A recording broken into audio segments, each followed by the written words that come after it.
Common vision as a family. Or if you're working and you're starting a business, you can have a business ethos and create a vision board for that. So you can use vision boards for any area of your life with anyone, and it really brings people together, brings your image alive. Another tip, the next tip, is to find yourself a role model. Now, subhanAllah, we all have Islamic role models, wonderful role models to learn from. But I invite you to also find a role model who you can connect with day to day, who is somebody who's done similar things to what you would like to do.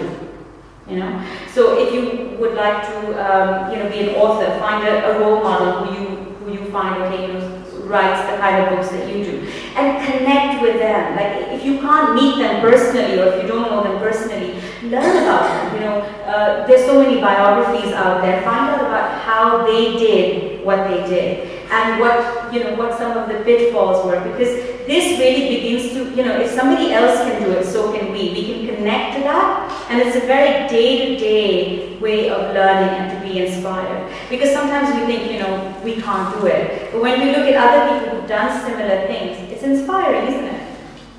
Yeah? So find a role model that you can connect to. It can be a celebrity, it can be someone you actually know, somebody you really admire in your family, in your community, or it could be someone you don't know, or you'd like to know them.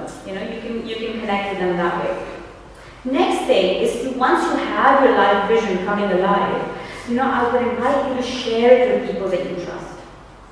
When we share our vision, for example, I want to do this, or I want to be a doctor, or whatever your vision is, when you begin to share that, it comes alive, and other people say, oh, you're going to do this, and they support you. They come and they participate with you. And now this is when, okay, what if something goes wrong, what do I do?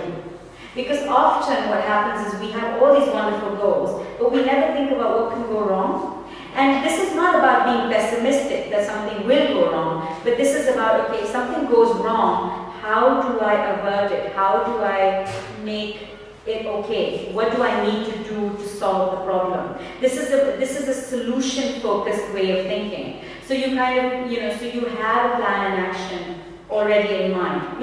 This is why they have things like fire drills and emergency things, and all these are all contingency plans.